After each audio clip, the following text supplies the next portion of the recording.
Okay, welcome back, everybody. We're closing our closed session for labor. No action is being taken as a result.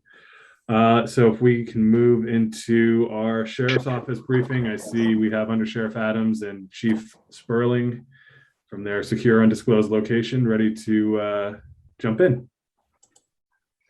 Good morning, Commission and everybody else. This morning we wanted to brief on requesting a purchase of the 40 millimeter less lethal projectiles.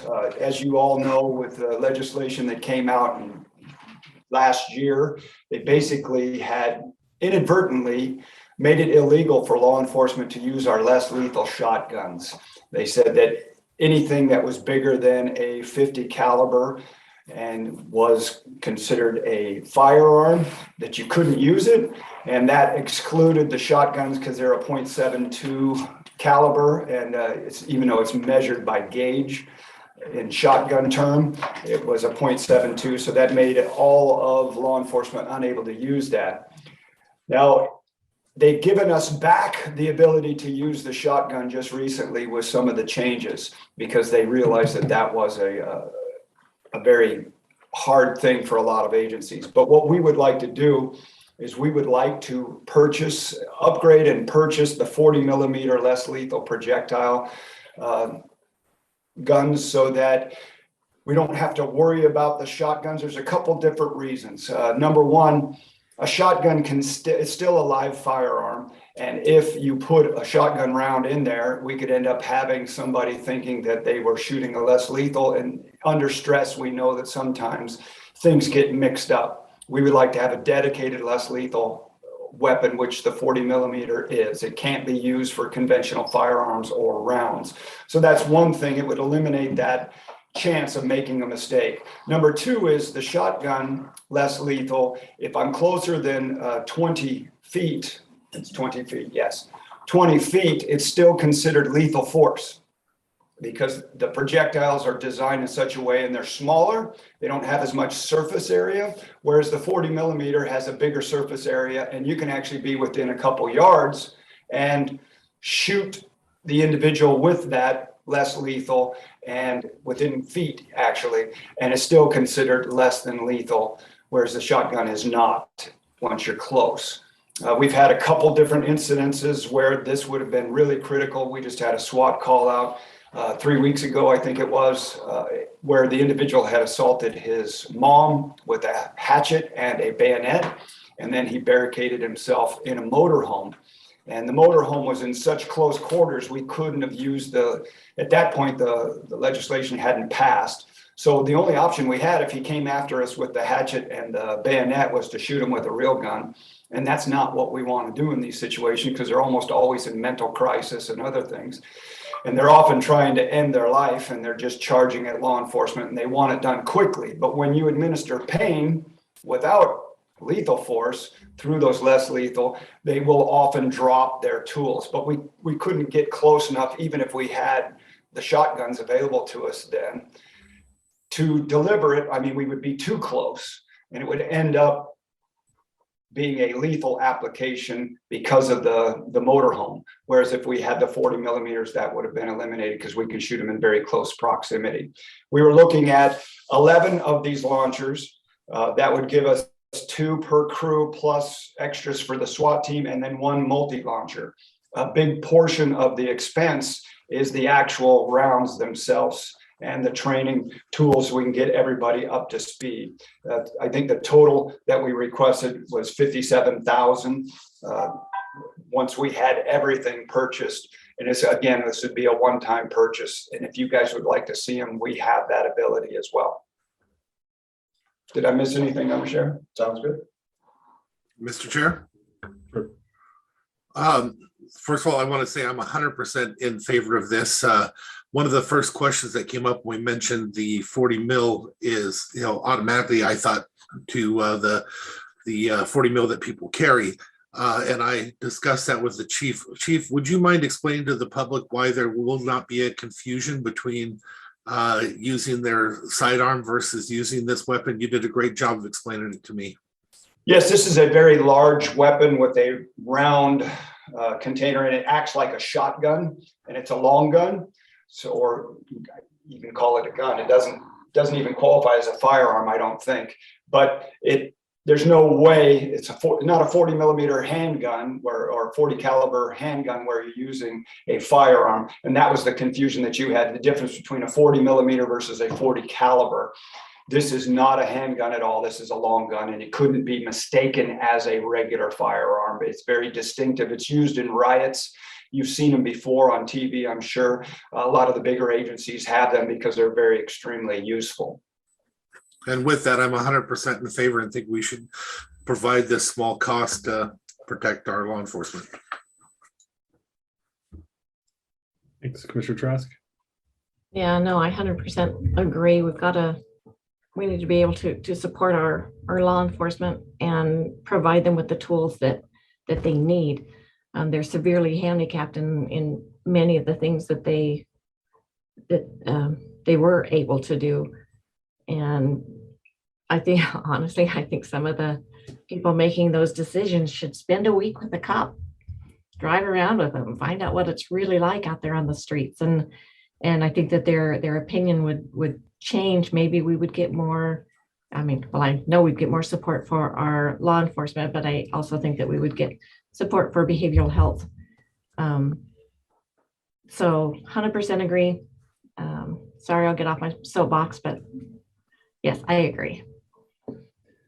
Yeah, absolutely. I do as well. I think this is a wise investment, and I think it certainly complements some of the other investments that we made last year with the support from the legislature for funds that they provided in order to bring some more tools into the toolbox, so to speak, for our deputies. And so just always appreciate it. I mean, I know we're all well aware of it, but folks watching might not be that Under Sheriff Adams and Chief Sperling are two widely regarded use of force experts in our state. And we're very fortunate to have them putting thought into this and assessing what they have available to our deputies, and definitely just think this is a good investment for us right now, and hope that it helps keep more people safe, our deputies, but also those that they serve included. Thank you very much, because a lot of people may or may not understand, but we really don't want to shoot people. We would much rather resolve it at a much lower level. So, Commissioner, do these funds come directly out of the money that was set aside for law enforcement last year, or will this come out of the general fund? Where will we take these monies? I assume that it was general fund. Chief, do you remember whether there was any monies left in that other fund, or? I don't remember. I don't know. There was not. Cheryl is saying there was not. Okay. No, I'm comfortable with coming out of general fund. Okay. Thank you, commissioners. Thank you. Does this need to be on the agenda for tomorrow? We can put it on the agenda for tomorrow. I assume we can get that in, or do you want to wait until just the regular 2 weeks? We can do either one. If you're urgent, if this is urgent, then. Well, if you're all saying go ahead, then we'll get it in 2 weeks, and we'll just start the purchase process now, and knowing that good faith is going to get taken care of in 2 weeks. Okay, great. Thank you. Thank you. Okay, moving into support services. Mark. Morning, commissioners. Thank you. We're going to start off with John Taylor. Good morning, commissioners. This morning I have a couple things to talk about. The first is a shortage in our budget in parks for fertilizer. Based on where the mixture of the fertilizer, the ammonium nitrates being made in Russia and in Ukraine, which means the prices have gone up at least 10%. And based on the current supply that we do fertilizing 4 times a year. We do it once in the spring, twice in the summer, and once in the fall.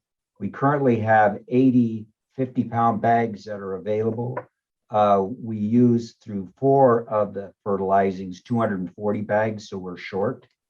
They're currently $25.53 a bag. Total on hand now is about $2,042.73. For the total 240 bags is $8,170.92, which means we're short in the current budget $6,128.19 to do the 4 fertilizings per year. So what we would like to do is ask for an approval of the additional funds that are needed, which is $4,170.92, and to ensure that in our next budget cycle, we increase our fertilizer to $8,170.28, realizing that based on the prices increase and depending on the world economy right now, it could go up. So that price may increase as well. Well, John, you've come to the right place to talk about fertilizer. That's for sure. Just a little joke. But I'm supportive of it for sure. Same. I am as well. John, you might consider for the future and future purchases is to be put right into a truck. You have 2 places where that's actually, there's different types of fertilizers that are created. The fish kill and stuff from Icelandic, I think it's called, comes to North Mason, and it is created and put into a fertilizer product right there down Log Yard Road. And there's another one at Peninsula Topsoil that does other different types of fertilizers as well. Thank you, sir. And we'll start looking at another alternative. The next piece I have for you is the extension of Carl Olson's lead pay at Parks and Recreation.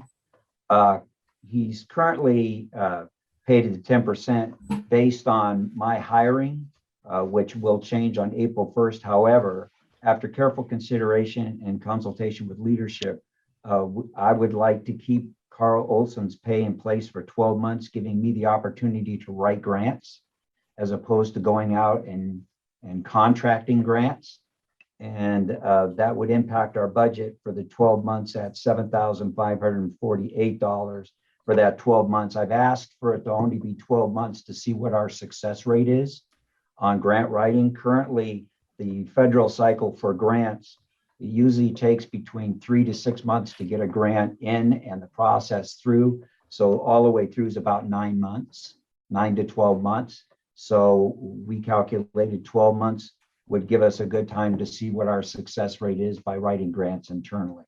But I would like to be able to hand off more projects to Bud, to Carl, so that it gives me the opportunity to get on board with the grant writing. Commissioners, I like this one a lot. I'm very much in support of it. I think it's a great idea and a way to think outside the box, John.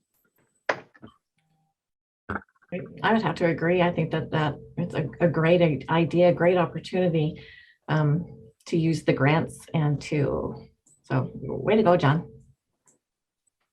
Yep, I'm supportive as well. Thanks, John.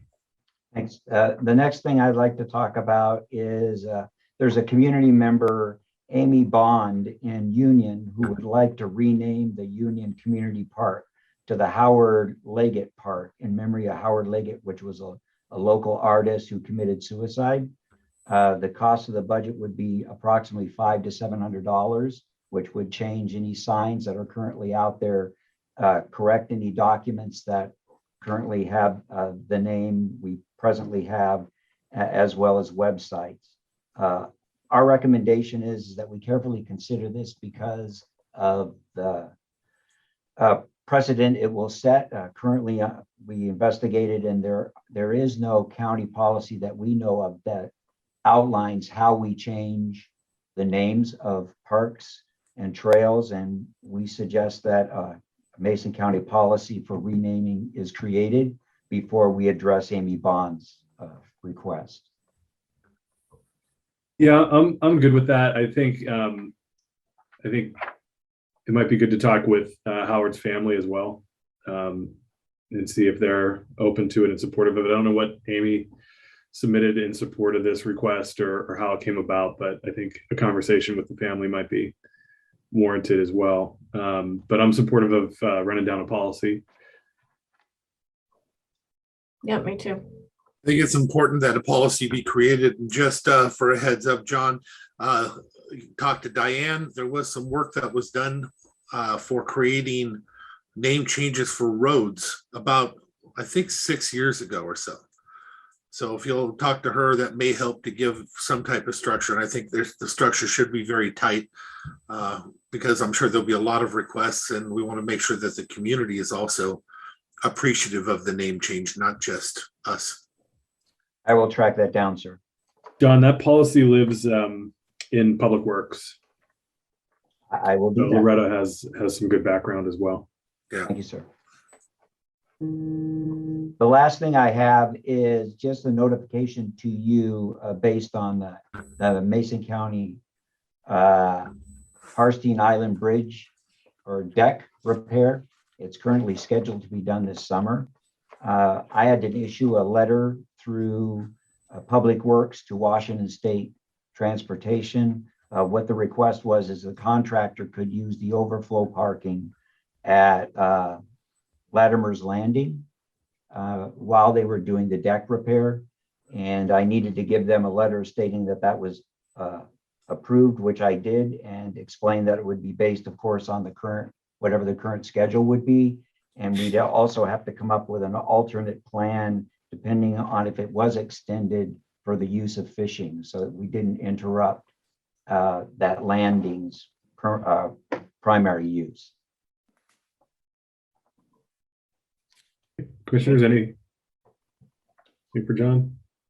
Okay, That's all I have. great, thanks. Thanks, John. So I believe I'm next, commissioners. I have the 2022 Oath of Credit Card Inventory, and this is pursuant to RCW 4309-2855 and Mason County Resolution 10.18. So I would recommend that we request approval from the board to sign the annual Oath of Credit Card Inventory on the next action agenda. And then moving forward, this is something that could go on Mark's list. We would not have to amend the credit card resolution, since it states that the county commissioners or their designee may approve. So, so anyway, are there any questions on this? For me, commissioners? No questions. I think it's a great idea. I fully support Mark taking this type of a duty, I guess. Great. Okay, thank you. Then we'll put this on the next action agenda, not tomorrow's, but in 2 weeks. Great. Thank you.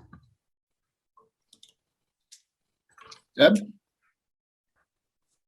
So I am here to talk about the Board of Equalization alternate members. We received 2 applications, one from Carl Soper and one from David Mallory. Carl has served on the committee previously, so we're asking to place on tomorrow's agenda the approval to appoint Carl. And then I'm going to assume that you would like to interview David Mallory for that appointment.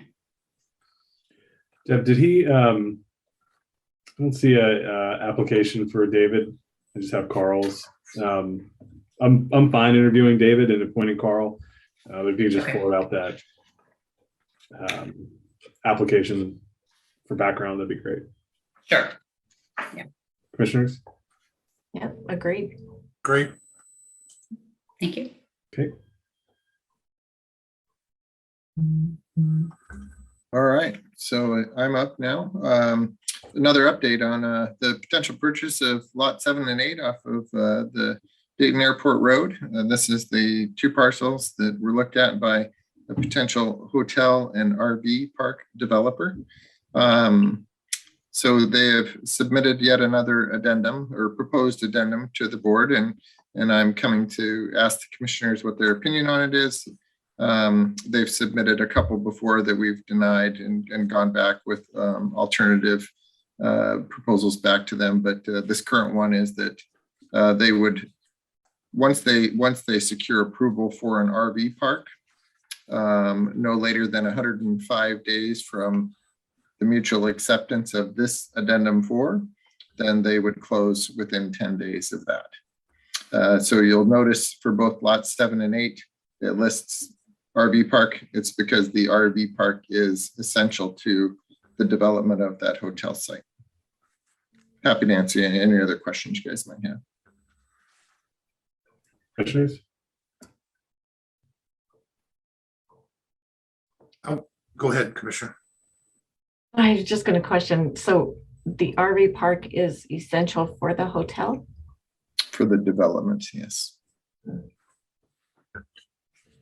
So Commissioners, I'd like to point out that in this addendum, the stuff that we put in is not in that addendum. So that's basically a decline of ours. I say we just let it go. It's done. It's been done now for a long time. If they want to put in a new offer, they can put in a new offer. But right now, they're still trying to keep this other one alive. And they have basically said no to our counter offers, is what that came down to. Can you recap what we countered with? Yeah, we countered back with the idea that we closed before, I think it was March, was it March or May 27th, I think it was. We asked for $5,000 more per parcel down. That's non-refundable. And that would bring the total amount to 20,000 total, because they already have 5,000 each that they've already let go because they didn't follow through with what they said. Just so you know, they could have sent us letters back then on feasibility, on all these other things that they chose not to do any of that of. Again, we're sitting here now with a situation where they basically, it doesn't show it here, but they've said no to all of our requests, and they're sending back their own requests that does the same thing, even less than what we originally had agreed to in the beginning that we wanted to do with them. So I myself, I can't see why we would continue. The deal's been done now for what, a month and a half, 2 months? I think February 1st or January 15th was the expiration of the first one. So we've been out of contract with them for a long time. And the parcels are back on the market, Commissioner. Yeah. Yep. So if anything, I would think they're welcome to put in a new offer if they would like, but the continuation of the old one doesn't even make any sense anymore. Yeah, honestly, I think I would agree with that, and I think I think your point is well made, that if they have a project and they have interest in those parcels, that they have the opportunity to make an offer again, as they did last summer. There's no upside to the county right now to accept this addendum, given that our parameters weren't accepted or even acknowledged as part of this. And so I think I'm okay walking away from this right now. And if they'd like to try again, certainly welcome whatever they would bring forward. Yeah, I would agree with my seatmates on this one. It's been off the market for a while, so. Do you mind if we have our realtor express that contract is no longer part of a negotiation, that if they want to make another offer, that they are more than welcome to send in another purchase and sale agreement? Yeah, I think it'd be great. Commissioner Trask, you good with that? Yeah, I am. Mark, would you like me to call Richard, or do you want to call him and tell him that, or That would be great, Commissioner. Yeah, that'd be great. for me to do it? Yeah. Yeah. Okay, I'll make it happen. Yeah. Thank you. Okay, Mark, anything else on the list there before we get into commissioner discussion? Nothing on my list. Okay, I do have a couple of items for commissioner discussion, but wanted to start off with, we have a personnel announcement with Deb Gold, our HR director, is moving on from the county, and we're really grateful for her service to us over the past few months, and wish her all the best. Mark, do you have any additional items on that? No, just enjoyed working with you for the last couple of months, and definitely wish you the best, Deb. But yeah, Deb, do you have anything that you'd like to say? No, I appreciate the opportunity here at Mason County, and wish you the best of luck. Thanks, Deb. And so, Mark, you'll bring some options back to us in terms of next steps and Yeah. expectations, all that good stuff. Yep. So Deb's in the middle of negotiating 5 union contracts. So I'll be bringing some alternatives back to the board to determine how we want to move forward with those negotiations. Definitely, Deb will be letting each one of those unions know when her final day is. And then I will look for alternative resources that the board can take a look at and see how we'd like to move forward on continuing to negotiate those contracts as quick as possible. Great. Deb, I'm really sad to see you go. Please stay in touch and please stay in touch. Thanks, Sharon. Thank you, Deb, for your service. Thank you. Thanks, Deb. Just fellow colleague here, I'm very sad to hear that you're leaving, and very happy that you took the time to talk to me last week. So I really appreciate that. You bet. Okay. Thanks, Deb. So a couple of things that I had on commissioner discussion. Last week, Lynn Eaton and Neck Creek Palm and Justin Holtzgrove from PUD3 reached out to me about doing a letter of support for a federal community projects request through Congressman Kilmer. And just wanted to bring that letter request to the board to see if we can get it on tomorrow's agenda. It's for a power capacity project in Belfair. And so it's the applications are due April 1st. It wouldn't compete with anything that we're doing. And so if there's a consensus, they've drafted the letter, so I can forward that around, but would like to have that put on tomorrow's agenda. Absolutely. Yeah. Okay. And then just a quick follow-up. We had the conversation last week and Jennifer kind of hit on it a little bit earlier, but just Mark, wanted to get an update from you on where we were with coming forward with the authorities delegation conversation. Yeah, so we're looking at some things that I'd like to bring before the board to make sure that you're all comfortable and how we move that forward. I reached out and individually spoke with each one of the directors to kind of talk about defining priorities that they'd like to get accomplished in 2022. I'll be meeting with them later this week to discuss those in more detail, bringing those back to the board, and then having a discussion with all of you about how can we move forward with this and make it an efficient process where you can hold us accountable for getting some things done and really kind of identifying what those priorities are, realizing that planning is always great, but also issues come up that we don't realize, and so how do we balance those things as we move forward? But really being able to focus the staff that we do have on accomplishing those goals by the end of 2022. I'm hopeful that through that process, we can kind of identify areas where you're all comfortable with giving me the authority to manage that process and make decisions, and then bringing, of course, major decisions before the board of how we do that. I think it's more kind of controlling the work that we do over the rest of 2022. And being able to accomplish some of those things. And then as we define these priorities and look at the years out, all of this information is going to roll into our comprehensive plan, our capital facilities plan, which are all due for an update here in the next year. So that's kind of the general idea about how we're moving forward with it. Okay, so it sounds like some of that is a little bit more big picture. Some of it is more day to day. I think being able to get a sense for, obviously we have a big role to play in the big picture items and decision making, but certainly hope to see sooner rather than later that day to day, true blue administrator functions kind of brought to us a little, even if that bigger picture stuff isn't fully fleshed out by your directors yet. I'd like to kind of put it into context, so it's not just hey, Mark, you have the authority to go do X, Y, and Z per se. I think there's some things that are pretty easy to kind of define up front, but would like to put it into context for all of you to make sure that we're all on the same page with how we're going to move forward with it and what I do have the authority to do. So do you have a timeline for that? You know what, I will bring We'll bring that timeline forward to you in Monday of next week. Okay. Okay. Yeah, definitely look forward to seeing that.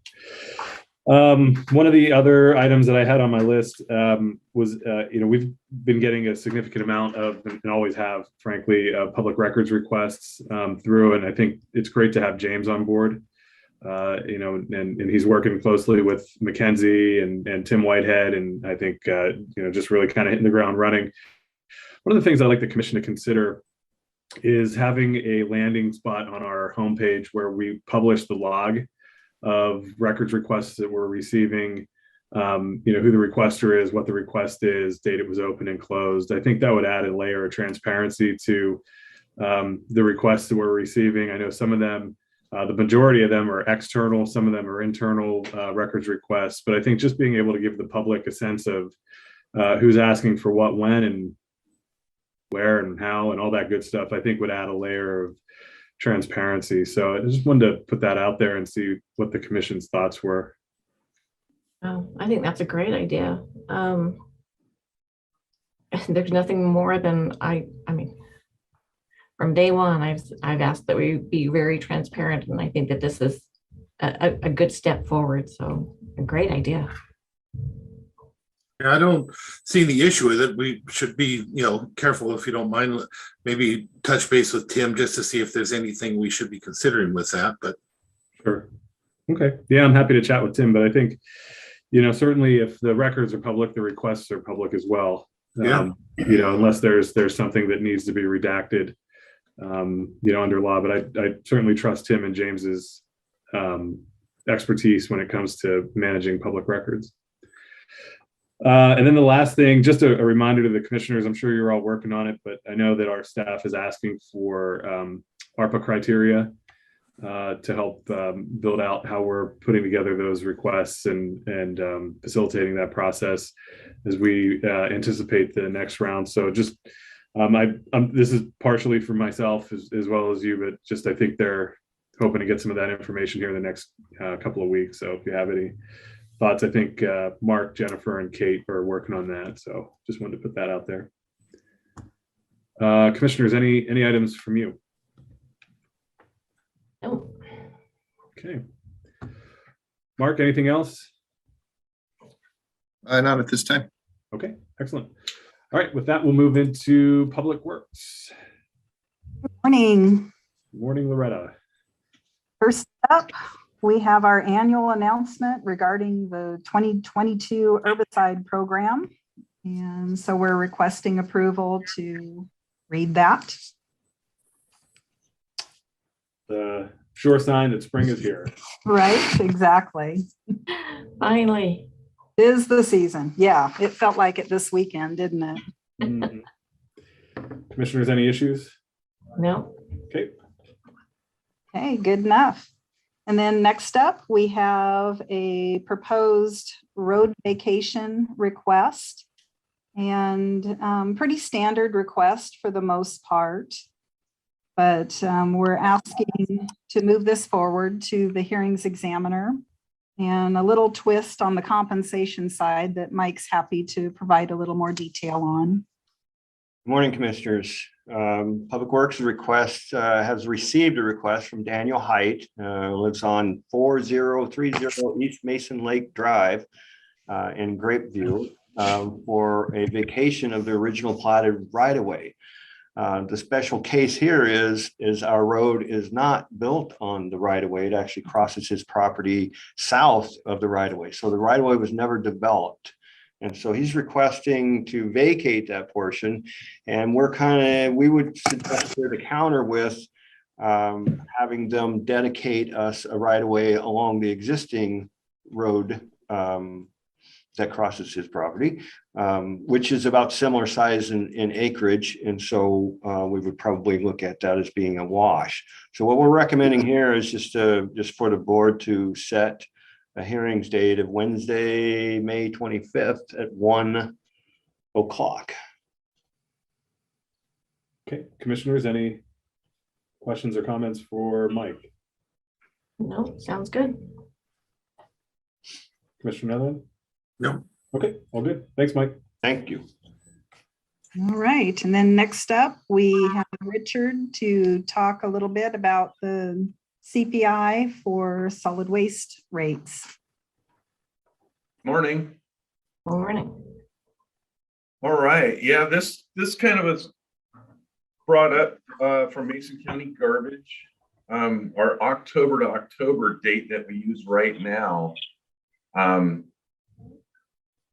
it hasn't worked, and only because that Mason County Garbage hasn't heard anything from the Utilities and Trade Commission. They have a timeline to consider all these documents when changing rates, and they're sticking hard to their line and telling Mason Garbage that they have to give them their notice, which then in turn makes us have less time to make this so that our rates change at the beginning of the year. Since we're using October to October, it doesn't come out until November.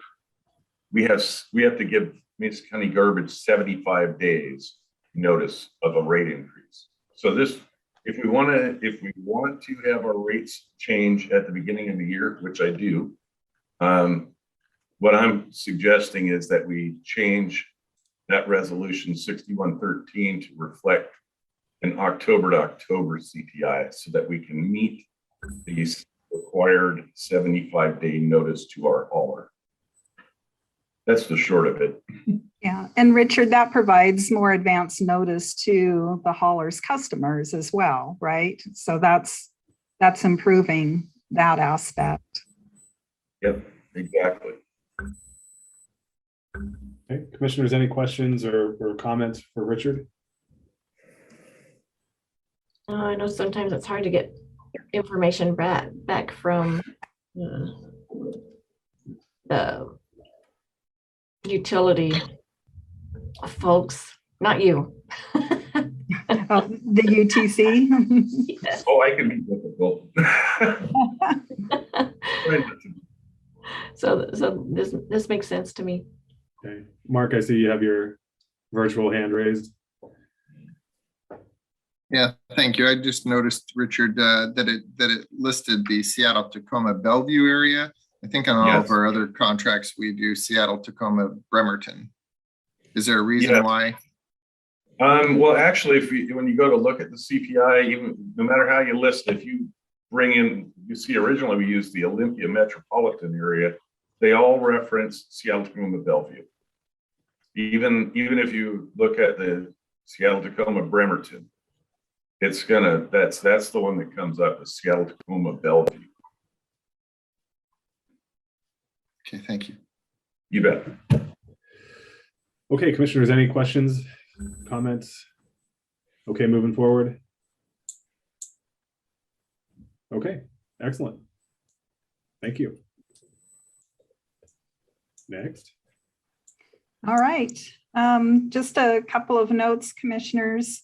We've been notified, and thank you for passing along the latest and greatest call for projects for the pedestrian and bike.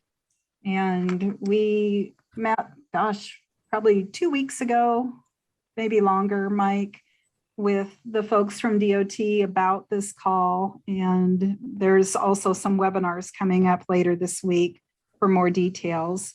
And we've been brainstorming about potential projects, and we'll bring those forward to commission with our recommendations. We're figuring there's about on the order of around 800,000, Mike, for the biennium, I believe. So it's certainly a healthy amount of money for a potential project. And I believe also for the most part, we could qualify for a zero match on this as well, depending on the specifics on the project. So we'll get going on that and bring back some options and our recommendations for commissioners to consider. And thank you, commissioners, for forwarding some, again, the call and some recommendations on potential projects. And I'm sorry. Oh, that's okay. I wanted to thank Kilmer's office for sending that out to us also. Being included in a an email with them shows that they support us as well. Mhm. Yep. Also, I noticed that we have an RCO grant application in the hopper for some improvements to Union Park. And some time ago, we had a stormwater design for a retrofit at that park. And so I'm reaching out to see if it's too late to possibly get in the mix and perhaps get the scope of that project expanded. We definitely have some funds in the stormwater fund that could be used either as match or to pay for those improvements as part of the overall park. So any cautions or words of wisdom or thoughts on that, commissioners? No, I think that's a great opportunity. If we can apply that and expand the scope, I think that's great. Great. Okay, and then next up, just to share that we're working on putting together some costs. We've moved the Romance Hill preliminary design along and the rail crossing, and we've got some tangible numbers at this point.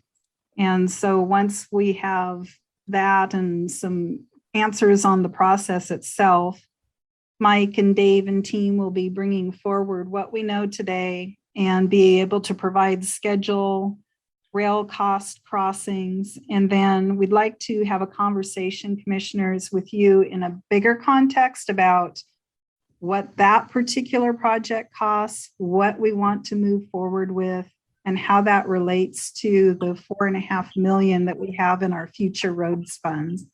And think about, okay, what are our priorities and where do we want to spend that $4.5 million? That's great to hear. That's coming. Yeah, good progress, actually, but some big numbers to consider. Okay, very good. Okay. Any other? Commissioners, anything? Sorry, Commissioner. Oh, go ahead. No, so did you have anything else? I was going to solicit comments from the commissioners, but if you had something else, go for it. Okay, commissioners, anything for Loretta and staff? No, just a shout out to the road crew. Notice that a lot of holes are getting filled. Appreciate that. So does my car. Perfect. So Mike, I was at Risk Pool this last week, and I was there with their HR for Pacific, and I think they're still mad that you're not there, and got slapped around a little bit, and they're using Wacayacums on a part-time basis over and over again to still cover the loss there. So I just wanted to share that with you. Thank you. They're working on it.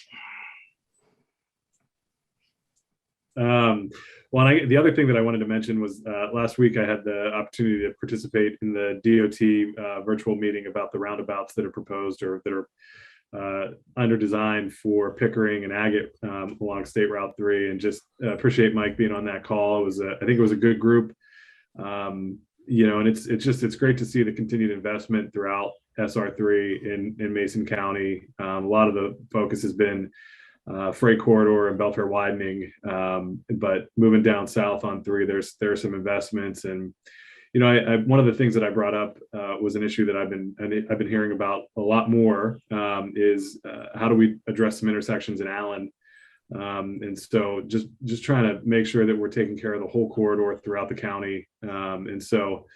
I think you'd have support from the full commission, Mike and Loretta, to continue to impress our friends at DOT, to be looking, at some improvements next in Allen. I think it's time. Yeah, agreed. We also in the Hood Sport area too. Mm-hmm. Yeah, for sure. Okay.